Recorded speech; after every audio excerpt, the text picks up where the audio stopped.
Well, the tension lingers on in Pakistan. The protest continues in most parts of Pakistan, particularly in the major urban centers. Many highways from inside the major urban centers remain blocked.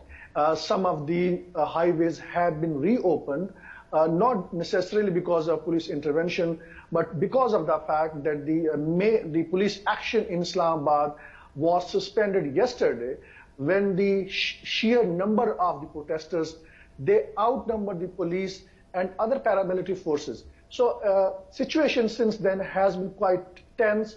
Today, as per schedule, the protests are going on.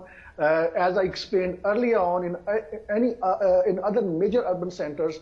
But the bigger trouble is for the government now is how to resolve this issue, because police is not ready, and even if it is ready, it has shown that it is not capable to handle these protesters. It is primarily because of the fact that these protesters, these religious parties enjoy a lot of support from almost all segments of the society. Because when it comes to the question of the finality of the Muslims' last Prophet Muhammad, then everybody gets united, and that is why they are getting support from all segments of the society, and police had to retreat. Now government has asked military to intervene to help the civilian administration.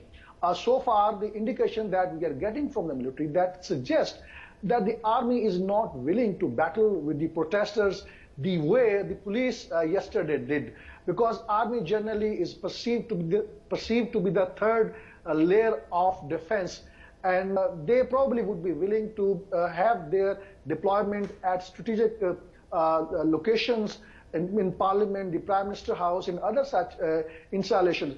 But probably they would be reluctant to battle with the protesters. As we speak, the siege, the partial siege of two cities, Rawalpindi and Islamabad, is very much there. All those protesters who were earlier on with the police, they have come back to their previous crossing the main entrance of Islamabad, and they've been making their hardline speeches.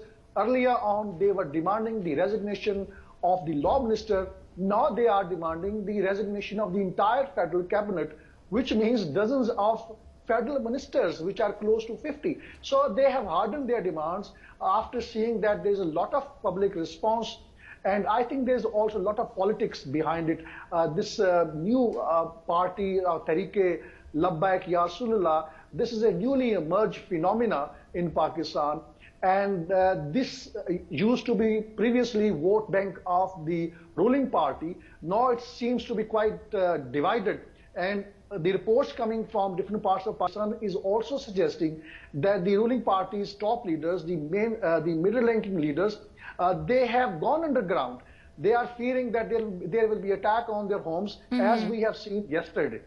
Right now, Javed, how much of this is basically factored on religious grounds as opposed to, as you've just pointed out, political maneuvering and also exploiting the role of the Qadiani community or the Ahmadi community in Pakistan?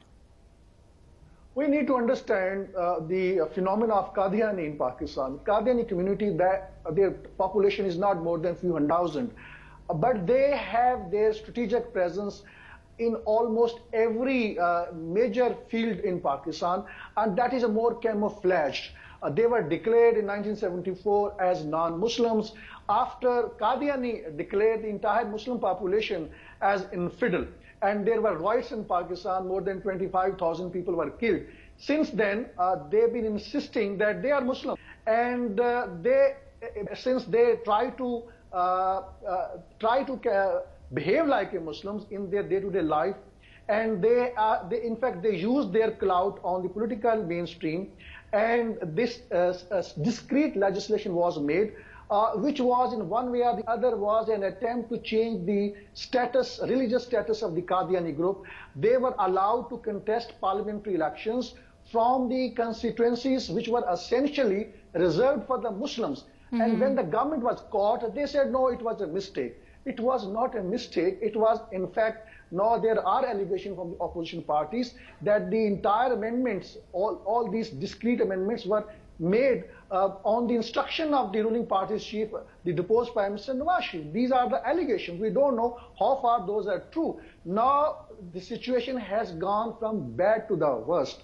I think the ruling party can potentially lose the next general election because people in Pakistan are not ready to compromise when it comes to the question of finality of the prophethood of last Prophet Muhammad. Of course.